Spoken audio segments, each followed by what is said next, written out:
असं आहे की विषय काय आहे, विषय डीजेचा, त्याचे निर्देश कोणी दिले आणि तुम्ही मुख्यमंत्र्यांवरती टीका करताना करा ना, परंतु त्यांच्या आईला ज्या पद्धतीने तुम्ही त्यामध्ये घेतलं हे अजिबातच कुणालाही न पटणारी ही गोष्ट आहे. आपण म्हणतो छत्रपतींचे मावळे आहोत आपण, आम्हाला तुमच्याबद्दल पण आदर आहे. तुम्ही एका समाजासाठी आरक्षणाचं मोठं काम करताय, नक्की करा. आणि मी तुम्हाला आज बाप्पाच्या समोर जबाबदारीने सांगते, हे आरक्षण जर कोण देणार तर हे देवेंद्र फडणवीसच देणार. परंतु अशा वेळेला त्यांच्या आईवरती ज्या पद्धतीने टीका केली गेली हे कोणीच महाराष्ट्रातली कोणीही खपवून घेणार नाही.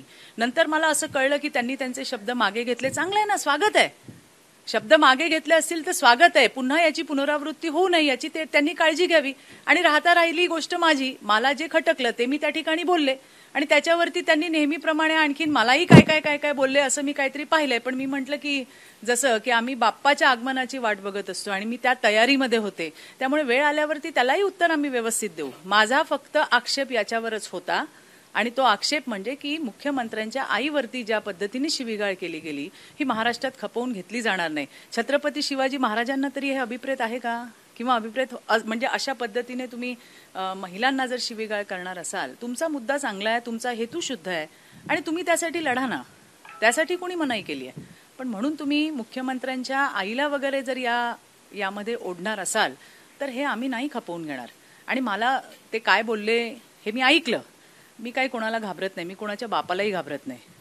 गेले 2 दिवस सततचे घाणेरडे फोन त्यांच्या माणसांचे आणि शिव्याशाप हे मी ऐकतेय आणि मला काही हे नवीन नाहीये. लक्षात आलं का?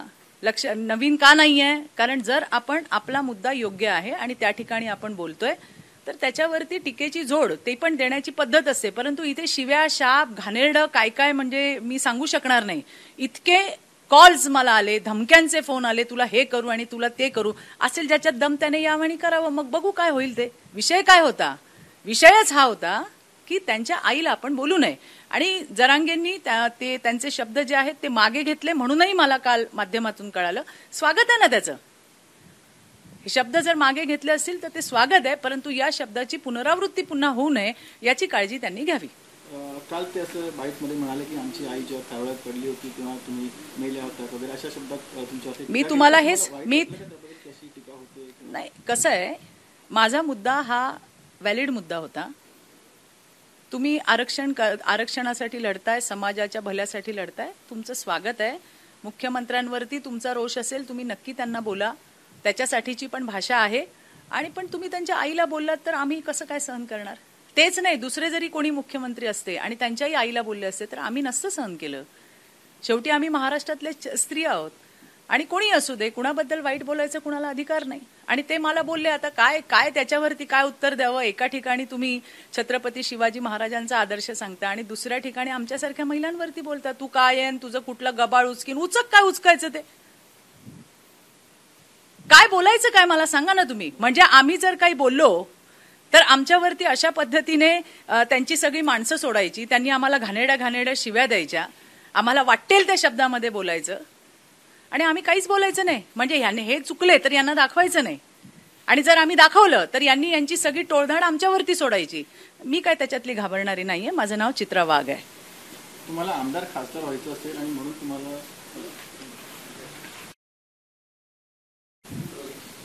आमदार खासदार व्हायचं असेल म्हणून तुम्हाला त्यांच्या मुख्यमंत्र्यांच्या आईची आठवण झाली असा देखील एक आरोप काल हास्यास्पद आहे. हास्यास्पद आहे. मी या क्षेत्रामध्ये 27 वर्ष काम करते. 27 वर्ष झाले मला. मी या समाजकारण आणि राजकारणामध्ये काम करते आणि आमदार तर मी आहे. त्यांना माहित नसेल, मी आमदार तर आहेच. आणि त्यामुळे आमदार असले काय आणि नसले काय त्याने फरक पडत नाही. आपल्याला आपलं जे काम आहे ते आपल्याला काम केलं पाहिजे एवढं मला कळतं. माझी फक्त एवढी साधी विनंती आहे जरांगेंना, तुम्ही शुद्ध हेतूसाठी लढताय, नक्की लढा, परंतु याच्यामध्ये कुणाच्या आया बहिणींना आमध्ये आणू नका, एवढं मला त्यांना नम्रपणे सांगायचं आहे. तुमची आई 2 लाखांची साडी घालत असेल, मात्र आमची आई पाटल्या कपड्यात असेल, ती देखील आम्हाला त्यांना काय माहिती हो आमच्याबद्दल? आम्ही कुठून आलोय, आम्ही किती प्रतिकूल परिस्थितीतून आलोय, काय माहिती आहे जरांगेंना? काही उठायचं आणि वाटेल तसं बोलायचं, त्याला काही धरबंद नाहीये, त्याला काही पायपोस नाहीये. त्यामुळे फार काही बोलण्यामध्ये अर्थ नाही. विषय होता मुख्यमंत्र्यांच्या आईला बोलल्याचा, त्याचा आमचा निषेध होता, तो मी माझ्या शब्दांमध्ये केला. त्यांच्या घाणेरड्या पद्धतीने त्यांनी मला शिवीगाळ केली आणि मी तुझं हे करीन आणि ते करीन, काय करायचं ते करा, मला फरक पडत नाही. माझं नाव चित्रा वाघ आहे आणि जे माझं काम आहे ते आम्ही करत राहतो. तुम्हाला एवढीच विनंती, तुम्ही शब्द मागे घेतले म्हणून तुमचे आभार सुद्धा आहेत की तुम्हाला उपरती आली नाही बाबा, काहीतरी चुकीचं बोललो, त्यांनी माफी मागितली किंवा शब्द मागे घेतले, स्वागत आहे, पुन्हा पुनरावृत्ती होणार नाही याची काळजी घ्या. एबीपी माझा, उघडा डोळे बघा नीट.